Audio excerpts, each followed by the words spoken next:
Magandang araw mga kaibigan. Bigyan natin ng reaction, opinion itong post ng News That Matters. Payag ito ni ex-Senator Bong Revilla. Naglabas siya ng hinaing, reklamo sa gobyerno sa pinagdadaanan niya ngayon. Sabi niya, nakakalungkot po, parang wala yata due process. Ramon Bong Revilla Jr. Naglabas ng payag si dating Senator Bong Revilla sa pamamagitan ng Facebook Live. Kasunod ng inilabas na warrant of arrest ng Sandigan Bayan 3rd Division, kaugnay ng kasong malversation of public funds through falsification of public documents. Okay. Napag-alaman natin na magkahiwalay, dalawang kaso ang naisampa kay ex-Senator Bong Revilla. Ang isa yung graft and corruption, nakapagpiyansa 90,000 na piyansa doon sa graft and corruption.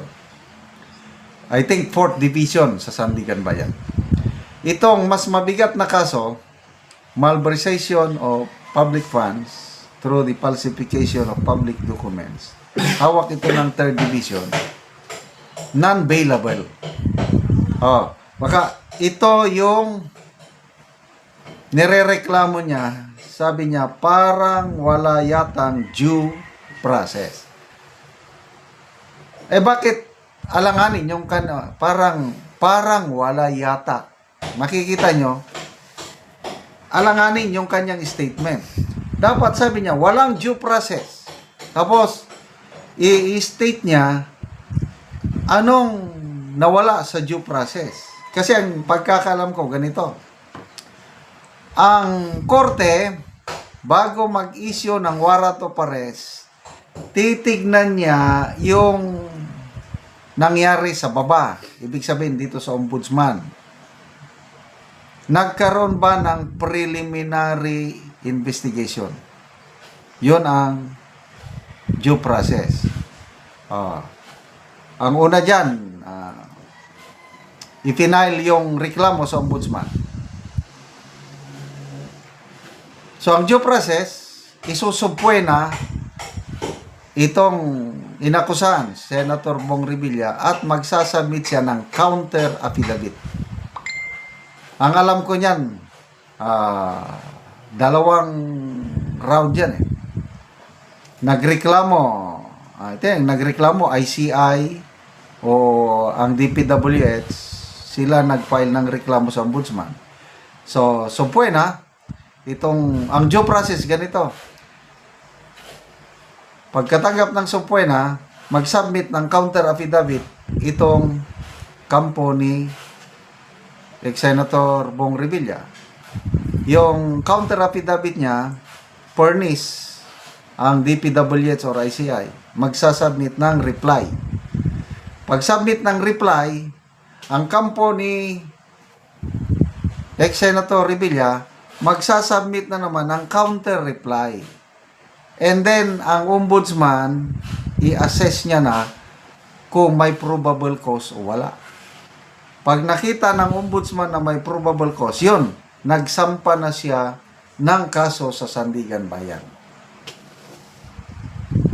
Itong arrest warrant, bago ang korte mag-issue ng arrest warrant, titignan niya muna yung nangyari kung may due process.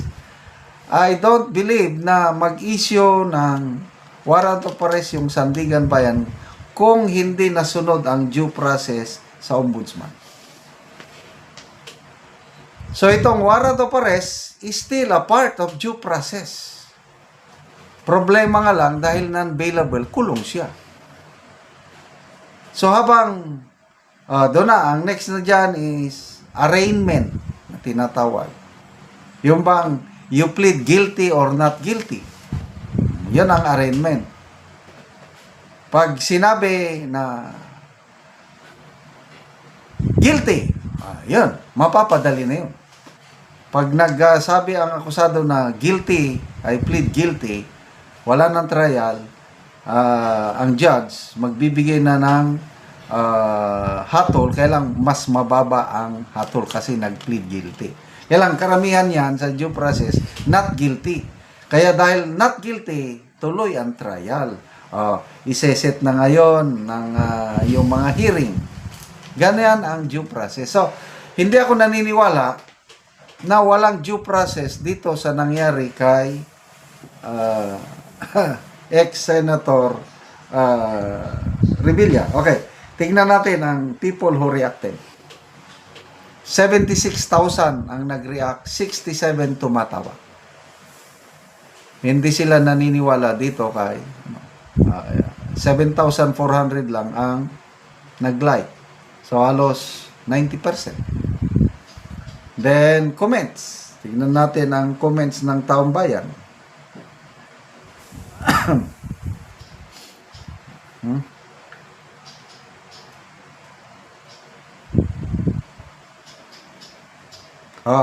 Sabi dito, what's happening to you right now is part of due process. Correct.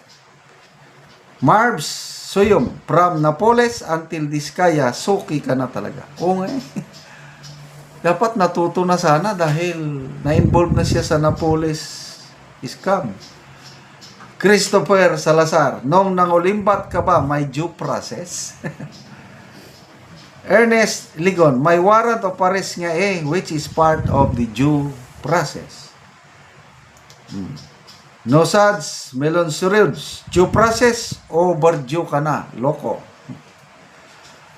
Val Aganinta, warrant was served to you properly and you were read your rights. You underwent procedural medical exam. Ano pa ba ang hinahanap mong due process? Gilbert Tamok, no choice sir, walang ibang option kundi harapin ang kaso mo at believe nga ako sa iyo, hindi ka nagtago, hindi ka tulad ng ibang politiko nagtago pag may kaso. Yan. Saludo ako kay ex-senator Revilla dahil hinarap niya ang kaso niya. Kaya may nakita kong post kanina, ang PNP chief na nawagan sa ibang may kaso na humarap. Gayahin ninyo si ex-senator Revilla. Salamat mga kaibigan sa inyong pagsubaybay sa ating channel. Nakakatulong kayo ng malaki sa tribong Talandig ng Bukidnon dahil ang income natin sa channel na ito is pantulong po sa tribo. Namimigay tayo ng mga libreng yero at pako para makapagpatayo sila ng mas maayos na tirahan. Panoorin nyo ang video na ito. Karon mo nasad niya magatop sa yero nga natagaan. Yeah. Salamat sa sin.